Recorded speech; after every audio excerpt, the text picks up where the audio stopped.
Hello everyone, তোমরা সকলে কেমন আছো? আশা করি তোমরা সকলে ভালো আছো। তো দেখো, আজ আমি তৈরি করব ডাল ফ্রাই। তার জন্য আমি এখানে দু রকমের ডাল নিয়েছি, আর নিয়েছি পেঁয়াজ কেটে, রসুন, টমেটো আর কাঁচা লঙ্কা কেটে নিয়েছি। আর যা যা দরকার হয় রান্নার সময় তোমাদেরকে দেখিয়ে দেবো। চলো এবার দু রকমের ডালগুলোকে একটু একসঙ্গে মিশিয়ে নিতে হবে। আর হ্যাঁ, এখানে যতটা পরিমাণে মুসুর ডাল নেবে, ঠিক তার থেকে তার পরিমাণ মতো হাফ মুগ ডাল নিতে হবে। তো এই দুটো ডাল একসঙ্গে করে নিয়েছি। এবার এই ডালটাকে খুব ভালোভাবে পরিষ্কার জল দিয়ে ধুয়ে নিতে হবে। দেখো, এখানে ডালটা আমি ধুয়ে নেওয়া হয়ে গেছে, কড়াইতে আমি দিয়ে দিয়েছি। এবার এর ভেতরে আমি দিয়ে দেবো পরিমাণ মতো একটু জল। সেদ্ধ করে নেওয়ার জন্য যতটা জল প্রয়োজন ঠিক ততটাই জল দিতে হবে। এখানে বেশি জল দেওয়ার বেশি প্রয়োজন নেই, কারণ এখানে ডালটাকে পুরোপুরি সেদ্ধ করে নেব না। এখানে 90% মতো আমি একটু ডালটাকে সেদ্ধ করে নেব। তো এবার এর ভেতরে আমি একটু দিয়ে দিলাম হলুদ গুঁড়ো আর দুটো তেজপাতা। এগুলোকেও মিশিয়ে এবার গ্যাসের ফ্লেমটাকে অন করে এবার ডালটাকে আমি একটু ফুটিয়ে নেবো বা সেদ্ধ করে নেব। তো একটু তাড়াতাড়ি সেদ্ধ করে নেওয়ার জন্য একটু ঢাকনা দিয়ে ডালটাকে আমি ঢেকে দিয়েছি। দেখো, ডালের ভেতরে এই যে গ্যাজাটা উঠেছে, এটা একটা ময়লা মতন, যা নোংরাগুলো থাকে সেগুলো এরকম উঠে আসে। তো এগুলোকে একটু ফেলে দিতে হয়। তো আমি একটু ফেলে দিচ্ছিলাম।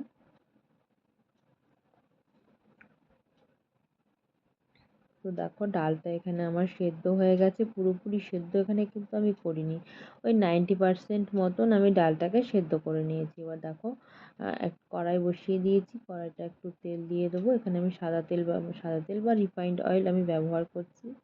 আর ফোড়নের জন্য নিয়েছি গোটা জিরে আর শুকনো লঙ্কা।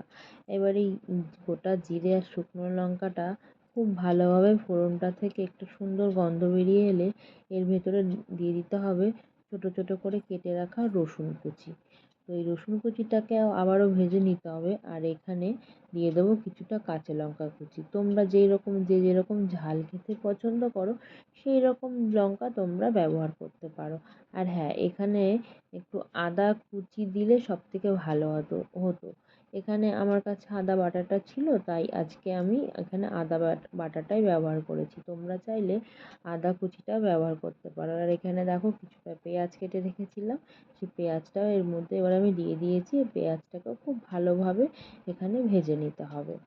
তো এখানে পেঁয়াজটা যাতে একটু তাড়াতাড়ি ভাজা বা একটু নরম হয়ে যায়, তার জন্য এখানে পরিমাণ মতো একটু নুন দিয়ে দিয়েছি আমি।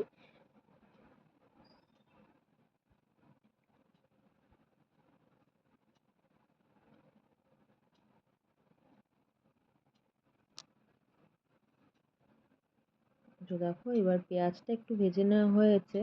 এবার এর ভেতরে দিয়ে দেবো একটু কালারের জন্য একটু লঙ্কার গুঁড়ো আর একটু হলুদ গুঁড়ো। এখানে আমি কালারের সুন্দর একটা কালার আসার জন্য এখানে লঙ্কার গুঁড়ো আর এখানে হলুদের গুঁড়োর ব্যবহারটা আমি করেছি। তো আবারও পেঁয়াজটাকে খুব সুন্দরভাবে ভেজে নিতে হবে। তো দেখো, পেঁয়াজটা একটু ভেজে নেওয়া হয়ে গেছে। এবার এর ভিতরে যে টুকরো করে টমেটোগুলোকে আমি কেটে রেখেছিলাম, এই টমেটোগুলোকে আমি এবার দিয়ে দিয়েছি।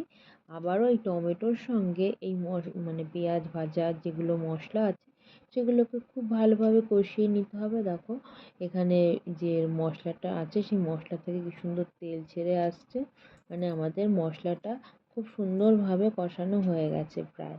এবার যে সিদ্ধ করে রাখা ডালটা ছিল সেই ডালটাই মশলার ভেতরে আমি দিয়ে দেবো।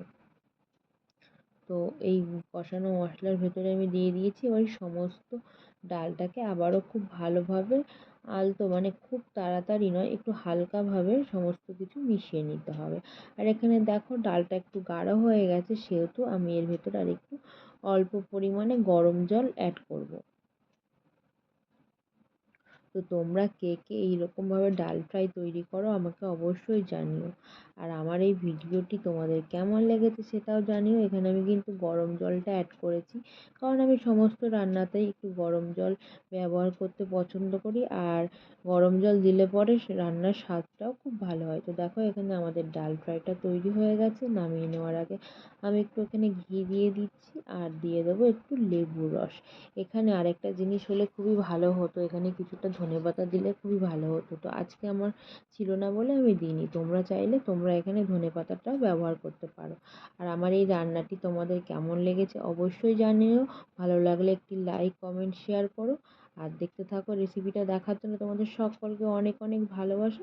তো আজকের মতো এখানেই শেষ।